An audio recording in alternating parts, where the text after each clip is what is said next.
Hello and welcome to a brand new episode of Coffee in a Boardroom at CEPTES. I'm your host Charu. We are back again in our boardroom. Today, we have with us our very CEO and founder, Mr. Priyaranjan Panigrahi, and we are talking about Agent Force 2DX and one of our most critical differentiators, Metadata GPT. Hello PR, welcome to the show. Hello Charu, nice to see you again. Nice to see you PR. So PR, actually I was reading the Salesforce news section recently and I found out a lot of announcements about Agentforce 2DX being launched by Salesforce. So because myself I'm an AI enthusiast and you are the expert in my vicinity, so I wanted to take up this topic and make it as an episode so that not only me but my colleagues and my listeners could also know about it. So what exactly is this one, Agentforce 2DX, and what are those important announcements that came with the launch? As you said correctly, Charu, there is recently everywhere it is an Agentforce, and we know that what is happening in the agentic world, right? What you call a generative AI to a agentic AI now, right?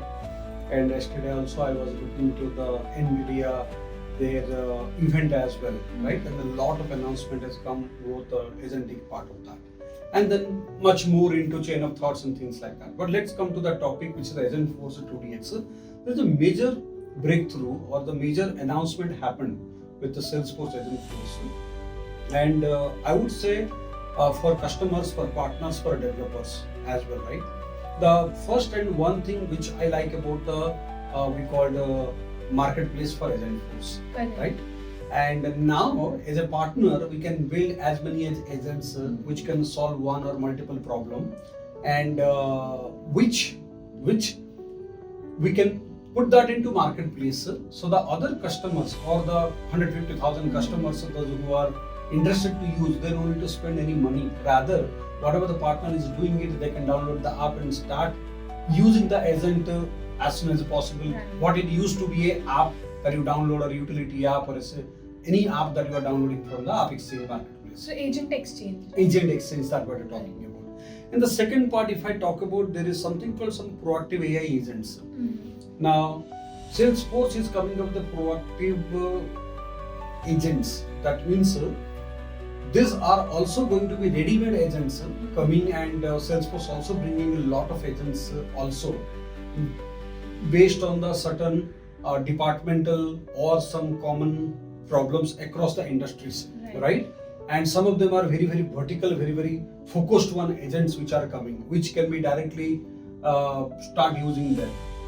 But the third part, they are coming up with the most favorite part, being in a technical or a developer mindset. When I come, they are giving a free developer instance where Agentforce Data Cloud are packed, or like means fully loaded into that one.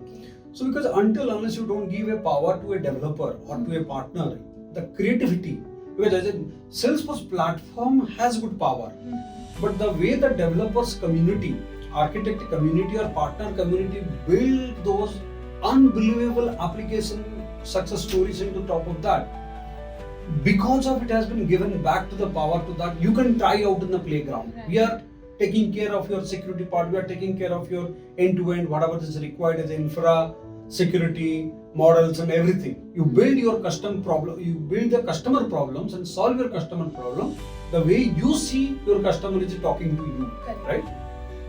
And for that, the main thing is the developer edition.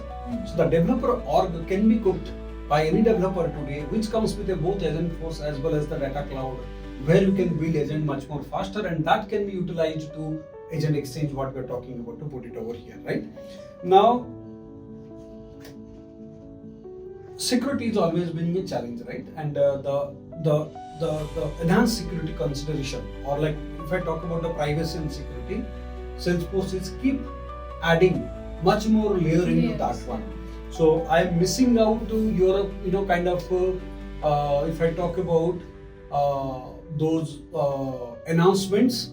But there is a lot more that we have added into the security and the privacy aspect for that also, right? That's the number one.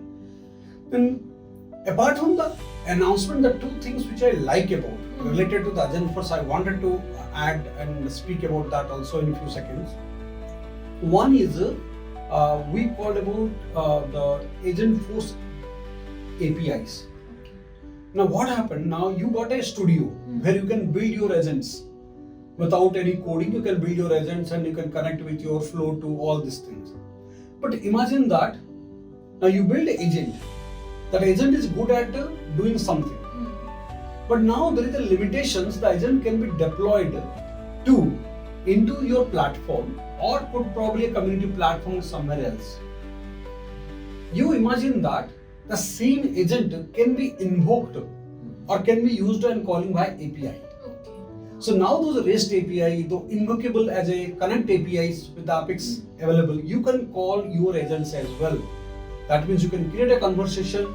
Using that conversation, you can call those APIs. I would like to tell to our listeners or viewers today that check this out. The REST APIs are out in Agent Force. They are pretty cool. There are some examples already been given by the Salesforce. You try it out. So in this case, you build your own LWC, and then you click a button. You do some task. You click a button.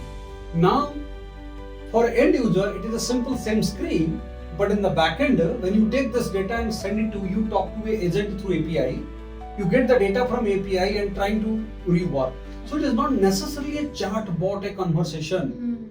It could be a complex task that you are asking your agent to perform, but the task to perform, you are not writing the code as such. Right. Rather, you are giving certain instruction, which is, so the same agent, for some user, it could be a conversation where I can ask the guys replying back, I'm taking some actions. This is one way of doing it. Another way, through a customized way, I can connect it. And the API is really good because imagine that I'm building a Node.js application in Heroku. Imagine some different technology, I'm building application. But I want my same agent to reuse.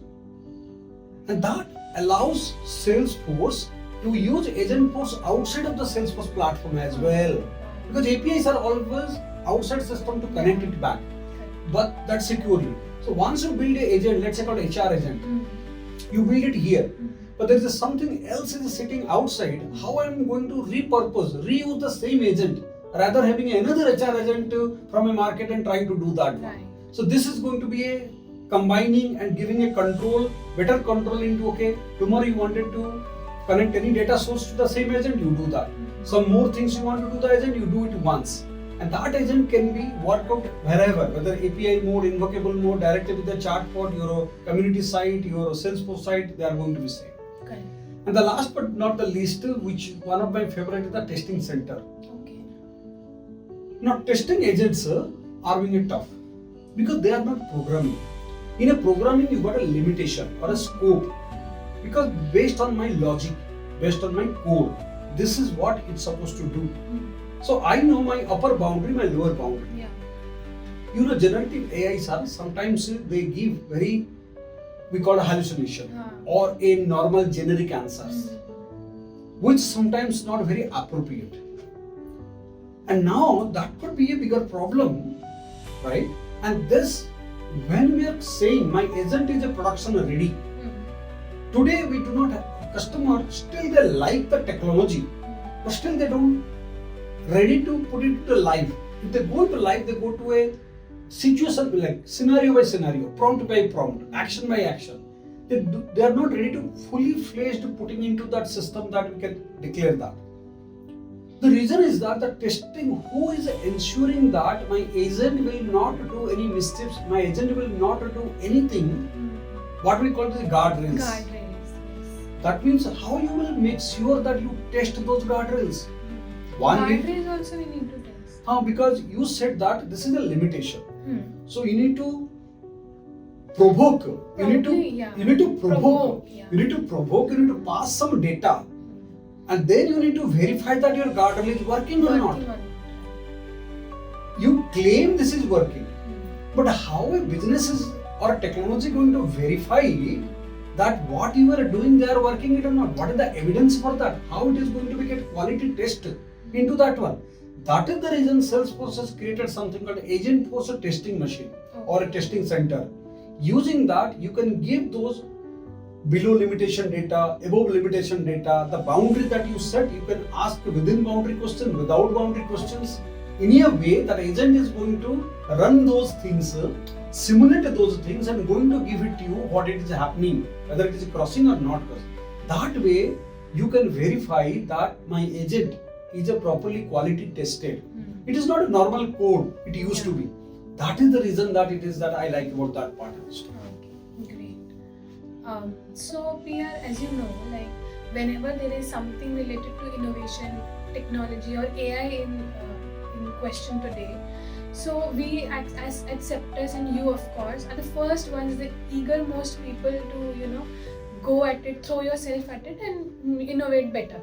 So what are we doing in this AI space, in the agentic AI and the agent era, and what are we doing on ground that we should tell other people that is a differentiator for us? Being a SI partner and MSP partner, we always try to reduce the effort of either a customer or we'll try to reduce the effort of somebody who is managing the instance or org.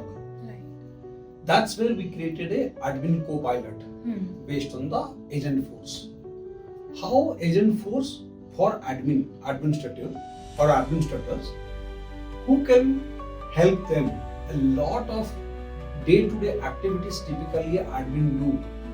And many of these things Salesforce is providing a way to something you can proactively or reactively you can take action. But that's been always overlooked because that's not a business priority. Correct. So admin has to do a difficult way or not so called easy way. That's where they spend more time. It is not a kind of a way where they can rely on, I would say. So this is the reason. For few example, if you'll ask me to give, just for any layman to understand. Deactivate this user. Create a new permission set and assign to this user called Charu, Ali, things like that. Send one email, broadcast one email to these people that the system is going to down for maintenance. See that one who were logged into the system in an unusual time. Who has downloaded in the report more than 3,000 and 2,000 records in that unusual time. You can protect it, right?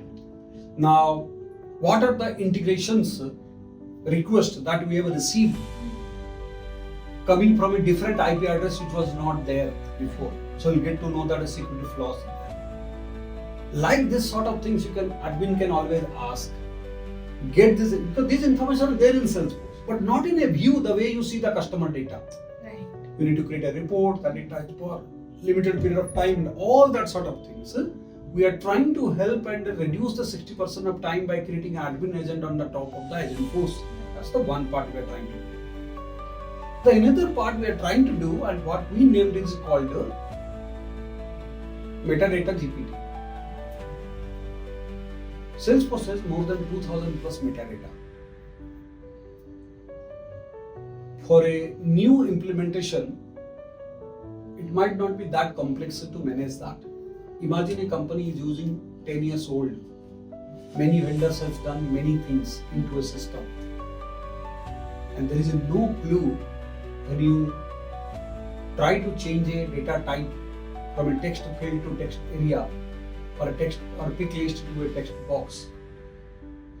How somebody ensures that it is not impacting? Trust me, the safest way that every developer or architect or admin or business will take a decision saying that add a new field. Don't touch that. Because to why the reason, and that is where that we generate a lot of technical data.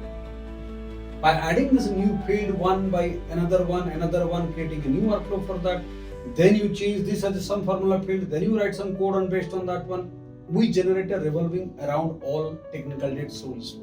And this becomes a maintenance challenges for any other vendor or developer because the knowledge is there. How much document you write, the knowledge is always there with the people, not in the document, right? How soon you update those documents and things like that. So the Metadata GPT is a revolutionary tool where administrator or a QA or a developer, and you can work in sandbox also, not necessary just to work in production, right? You can check with that where my metadata is being used. If I'm going to change to this field to that field, which are the areas like LWC components, formula fields, the workflow rules or approval process, where else it has been checked or used, it will give you the list of the data where you can take certain action, or at least you, the QA will know that okay, these are the area I need to test it if it is getting changed. Correct. Right?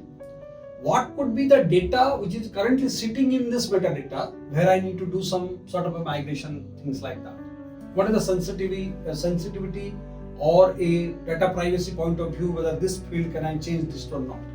Now there are many metadata, some permission to integration to remote site setting to name credential, external credential, field, object to profile to formula field, rules, roles, all that you talk about, more than 2000 plus metadata to managing them, to understand about them, to understand the impact of that and the solution towards that. And then whenever, however, connecting to the Salesforce Trailhead documentation, attaching to that one, okay, better, you can click on this help link and do that one.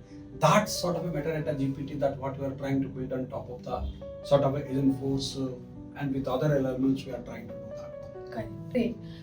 So Pierre, when it comes to the metadata GPT as you talked about, right? So when it comes to enterprises, I guess technical debt part will be huge. So how is it a differentiator for us as a Salesforce MSP partner? It is a huge, if you look at that, we have not built it because we have capability to build it. We built it because we are seeing this. We have worked more than hundreds of customers in managing their system. And the time that we take, of course, when we take the time, the proportional cost that we charge to a customer. Yeah. Right? That's a huge. When we think through about this, whatever the 30-40% times we can save, it is the customer's money saving. Right? So the same service we wanted to give by retaining the knowledge in their premises, providing a better tool into that one, and this tool also, and then which is within the native also, not depending on the outsider. That's what they are going to get it with a lower cost. And now there are the flavors or the choice, whether customer can use Agentforce or customer use some other LLM. They have to choose the decision that we are not. But the solution that we solve in a various, and it is not a data we are talking about, so it will be really metadata part of it. But we have seen a 40-50% of time can be saved and lot of things can be covered, and your one great step towards not to have many technical debts or reducing the technical debt, it is going to help a lot. That's what our focus is. Apart from that, there are a couple of others also we are doing out, but this is one of the area that we are focusing. We have done something, shown some demo, we see a lot good interest into that one. So various projects that we are working, we are trying to be piloting very soon to the customers, those who are so interested. And to the listener, thank you so much for tuning in to Coffee in a Boardroom at CEPTES. Be sure to tune in the next time as well for such techie conversations. Until next time, this is your host Charu signing off. See you on the flip side.